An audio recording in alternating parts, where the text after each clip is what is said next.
Olá pessoal, nessa aula nós vamos ver os aspectos gerais das estações elevatórias de esgoto. A norma técnica que aborda o projeto de estações elevatórias de esgoto é a NBR 12.208 de 92. E nessa norma ela dá como definição, né, de estação elevatória de esgoto, que é a instalação que se destina ao transporte do esgoto do nível do poço de sucção das bombas ao nível de descarga na saída do recalque, acompanhando aproximadamente as variações da vazão afluente. Em outras palavras, nós temos que as estações elevatórias de esgoto são instalações destinadas a transferir os esgotos de uma cota mais baixa para uma cota mais alta. As estações elevatórias de esgoto, né, elas representam uma descontinuidade do fluxo em conduto livre. Né? Conduto livre que é uma característica das redes coletoras. Né? Já as estações elevatórias de esgoto, elas trabalham como dutos, né, pressurizados. Daí essa descontinuidade. As estações elevatórias de esgoto, elas são também unidades eletromecânicas, não é, consumidoras de energia. Daí a gente tem a seguinte observação, não é, que a adoção de uma estação elevatória de esgoto ela deve ser cuidadosamente avaliada, não é, e cotejada com outras opções de traçado. No entanto, a gente pode ter como uma regra básica, não é, evitar sempre que possível a instalação de estações elevatórias de esgoto. No entanto, podemos, não é, se não tiver outra solução, temos que usar sem receio. As estações elevatórias de esgoto, elas são aplicáveis ao sistema de esgoto sanitário nas seguintes situações. A primeira delas, na fase de coleta, não é? Quando a gente tem casos em que pavimentos, né, abaixo do grade da rede coletora. Não é? Temos ainda na fase de transporte, que é aquela situação para evitar um aprofundamento excessivo da rede coletora em interceptores, não é? A gente acaba adotando a estação elevatória. Nas estações de tratamento de esgoto, não é? Para encaminhar de uma unidade de tratamento para outra. E na disposição final para o lançamento no corpo receptor, dependendo da condição de nível deste, não é? Em relação ao ponto final de despejo. Para a implantação da estação elevatória de esgoto, né, devem ser considerados alguns aspectos. Aqui, entre eles, a gente pode citar custo da área de implantação, facilidade da desapropriação, facilidade e custo da alimentação de energia elétrica, a facilidade de acesso, a facilidade, não é, de extravasão do esgoto afluente e o nível local de inundação. Para esses dois últimas características, né, últimos pontos a serem considerados, né, eu destaco e apresento aqui algumas figuras, né, fotografias, no caso, problemas de extravasão. Né, a gente pode ver aqui nessas fotos. Né, esses problemas aqui estão muito mais relacionados, né, de repente, uma falta de manutenção, o que deve ter ocasionado a obstrução da entrada da elevatória, né, causando assim a extravasão do esgoto. E temos também, no caso de inundação, né, como essas duas fotos que a gente pode observar. Embora esta daqui não seja uma estação elevatória de esgoto, não é? Essas observações devem ser feitas para qualquer tipo de estação elevatória. Essa daqui é uma estação elevatória de água bruta, não é? Já essa daqui é uma estação elevatória de esgoto. Bom, uma estação elevatória de esgoto, ela tem algumas partes componentes, né? Entre elas podemos citar os dispositivos de entrada, As unidades de remoção de sólidos, né, que nesse caso podem ser usadas grades, e essas grades podem ser com limpeza manual, né, ou então com limpeza mecanizada. No caso aqui da adoção da limpeza mecanizada, né, a norma ela comenta que para vazões acima de 250 litros por segundo é recomendado a utilização de grades mecanizadas. Da mesma maneira, as vezes elevatórias profundas, não é? Com mais de 5 metros, passa a ser uma alternativa interessante em relação à limpeza manual. Em estações elevatórias de menor porte, é comum a gente utilizar cestos, né, para retenção de sólidos grosseiros. Além disso, é interessante, quando possível, né, a utilização de medidores de vazão do tipo calha-Parsons, né. As estações elevatórias elas possuem ainda o poço úmido, né, o conjunto motor e bomba, né, e suas tubulações, no caso sucção, se houver, né, e o recalque, e pode ocorrer, né, o poço seco, né. Essas duas componentes nós vamos ver posteriormente. Bom, no caso das das bombas, né, normalmente empregadas nas estações elevatórias de esgoto, né, nós temos as bombas centrífugas, né, as bombas parafusos e bombas injetoras pneumáticas, né, embora essas aqui tenham seu uso bastante restrito, né. A gente acaba ficando normalmente com as bombas centrífugas e bombas parafuso. As bombas parafuso elas têm uma aplicação um pouco maior em estações de tratamento de esgoto.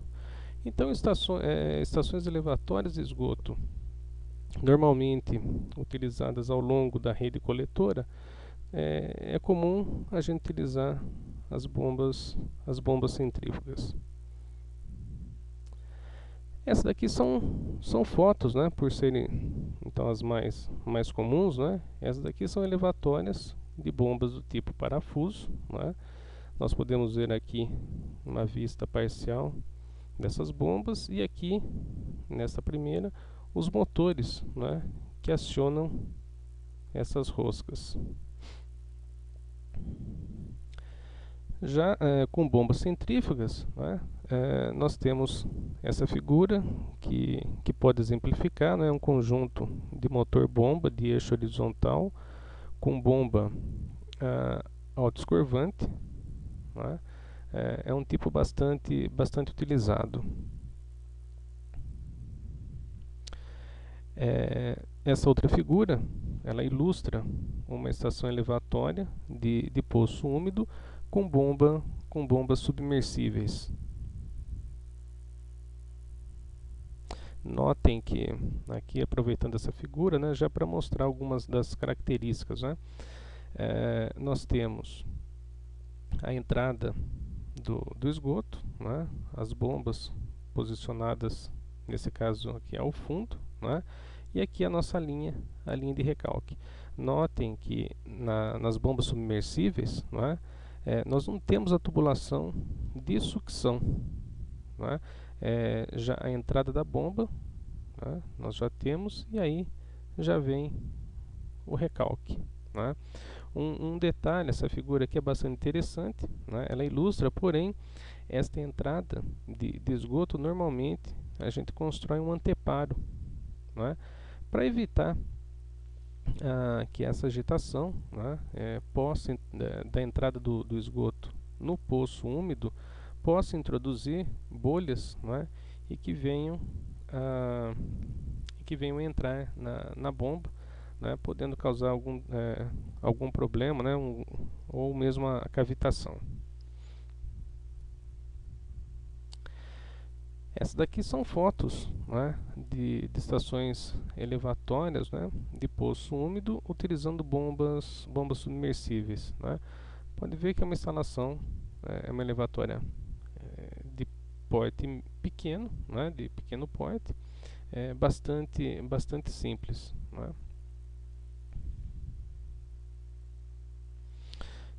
Bom, por ser então uma unidade mais simples, né, nós vamos trabalhar aqui especificamente com essas estações elevatórias de esgoto de poço úmido, tá? Então, poço úmido, ou também chamado de poço de sucção, ele é o compartimento da estação elevatória de esgoto destinado à acumulação do esgoto para posterior recalque pelo conjunto motor-bomba, né, instalado no poço úmido ou poço seco. Bom, nós dizemos, né, que é poço úmido quando a bomba, né, então nós temos aqui fica acumulado o esgoto, tá? Então nós temos a bomba, nesse caso aqui uma bomba submersível, dentro do próprio poço de sucção, né? Daí a gente fala que é uma estação elevatória de poço úmido. Nessa figura ao lado, a gente também vê o poço de sucção, né? Só que uma bomba autoescorvante, né, instalada fora do poço de sucção, né? Aí a gente diz, né, que esta é uma estação elevatória de poço seco, né? Aqui então as diferenças entre estação elevatória de poço úmido e estação elevatória de poço seco. Bom, o dimensionamento, né, de uma estação elevatória ele é relativamente simples, né, mas envolve vários conceitos de hidráulica. Quando a gente fala no dimensionamento, uma das principais questões que a gente tem é a determinação do volume útil, né, do poço de sucção, tá? Onde aqui a gente pode ver nessa figura como sendo a letra V. Esse daqui é o que normalmente é o volume útil, ele está compreendido entre os nossos níveis operacionais, né? O nível 1 liga, onde liga a bomba, né?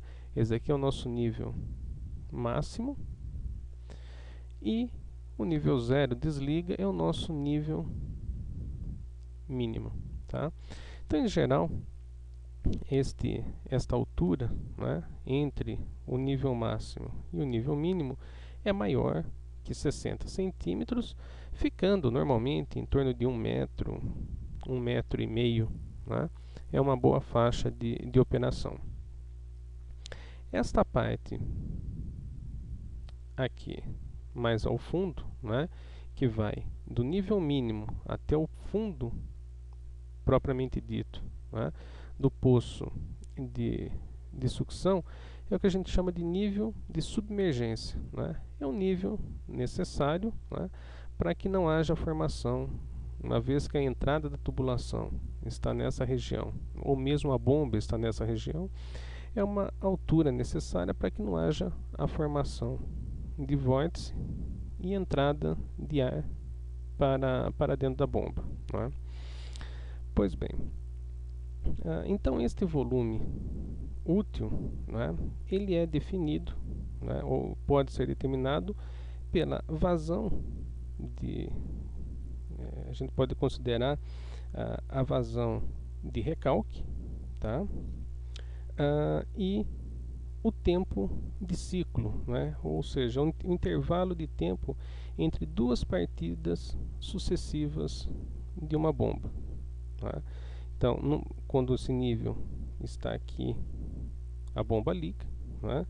Então, nesse momento, nós temos uma vazão de recalque saindo e uma vazão entrando, vazão de esgoto entrando. Então, esse nível, como a vazão de recalque para ser pode ser igual ou um pouco maior que a vazão afluente, não é?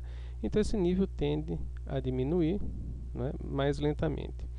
Chegando aqui no nível mínimo, né, a bomba é desligada e aí o nível volta a subir até chegar novamente ao ponto de se ligar a bomba. Então esse intervalo de tempo, né, que desce e depois sobe, né, esse é o tempo de ciclo que nós temos, tá? E o tempo de ciclo ele é definido, né, em função da potência que nós temos no nosso motor, né? E aí varia em função da potência, nós temos o tempo de ciclo. Nesse caso, só para lembrar lá da hidráulica, né, nós temos um gráfico que é característico das bombas, né, também às vezes conhecido como diagrama de colina, onde nós temos a altura manométrica e a vazão, né? E as bombas elas apresentam curvas características que têm esse formato, né? Muito bem. A gente precisa, quando a gente conhece, portanto, né, a gente conhece toda a nossa linha de recalque, né? Lembram como que a gente calcula o diâmetro de recalque, né? A gente pode estimar a partir do diâmetro de Bresse, que é uma constante K, uma constante não, mas uma variável K, que normalmente varia em torno de 1 a 1,2, dividido pela raiz quadrada da vazão que nós queremos recalcar, né?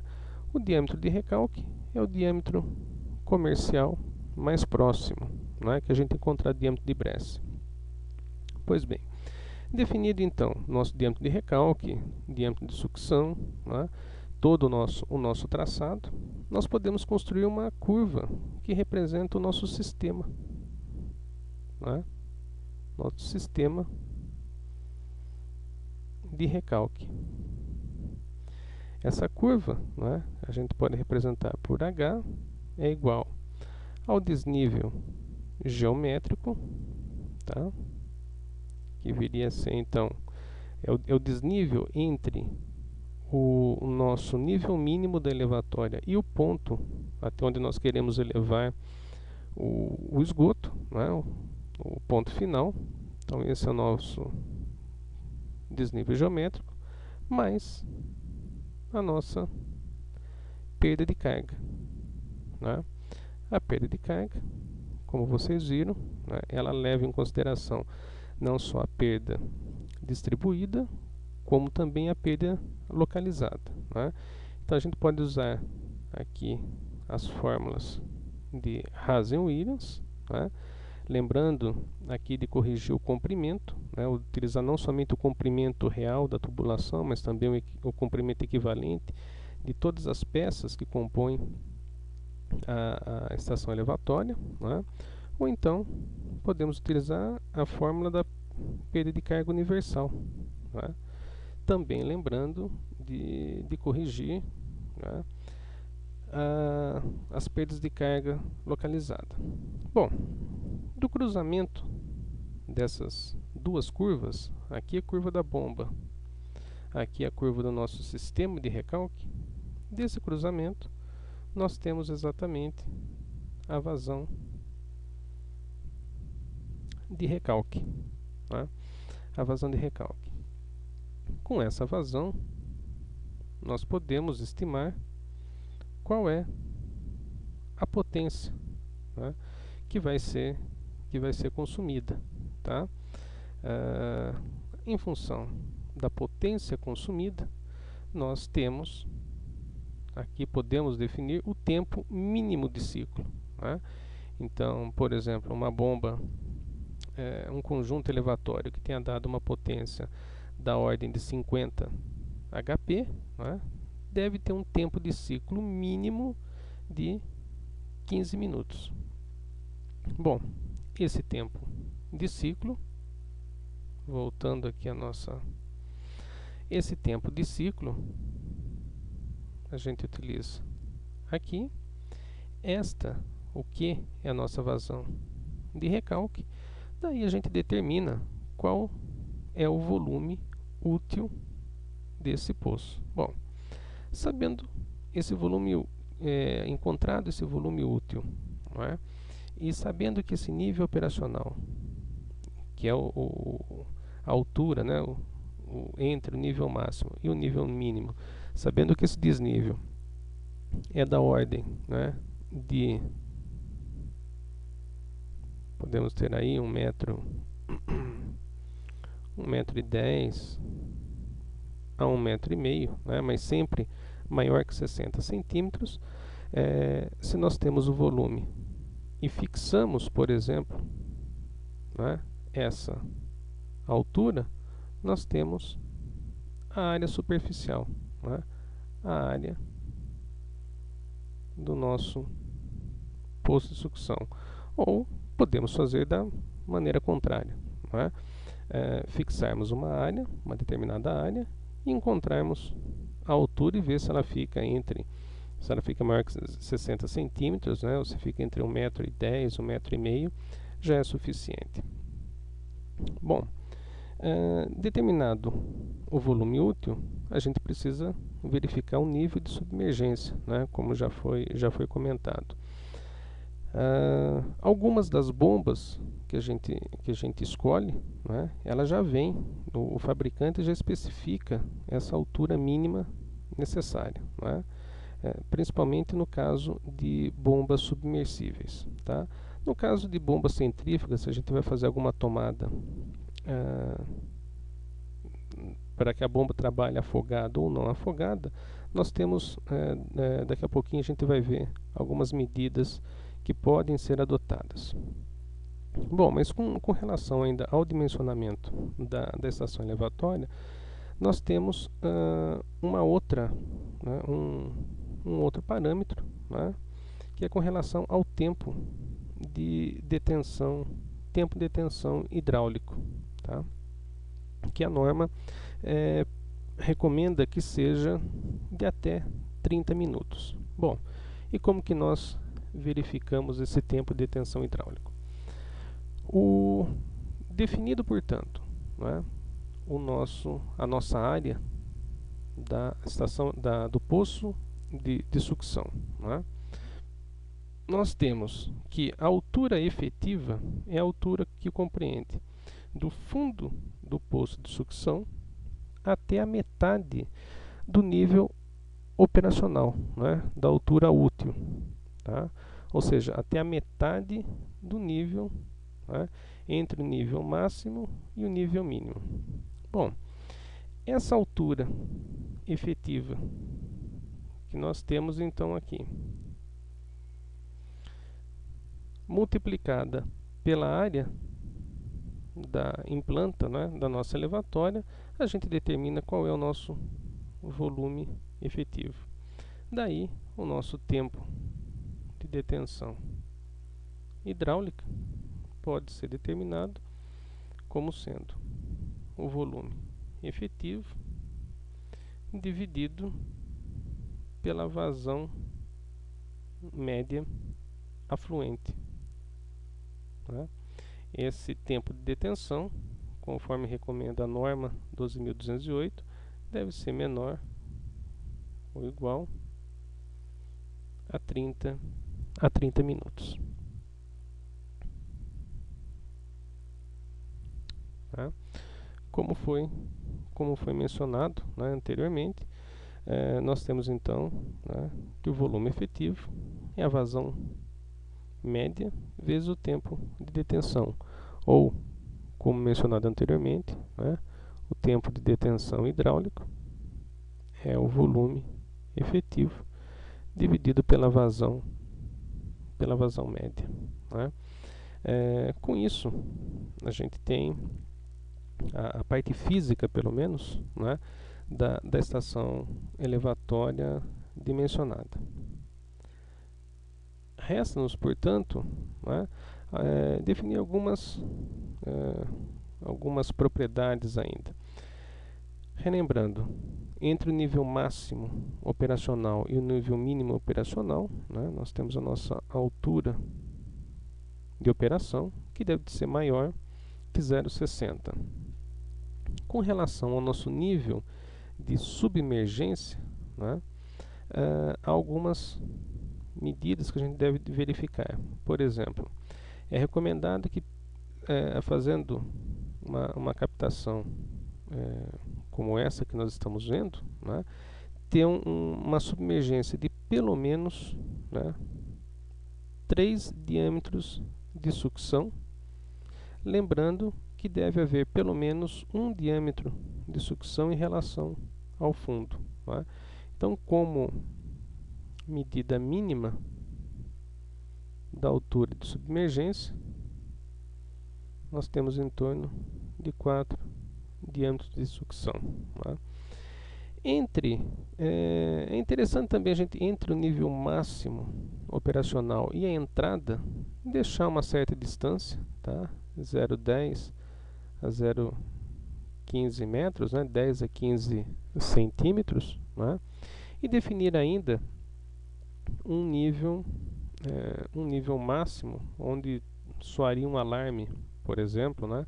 Para que avisasse o operador que tivesse ocorrendo algum problema, tá?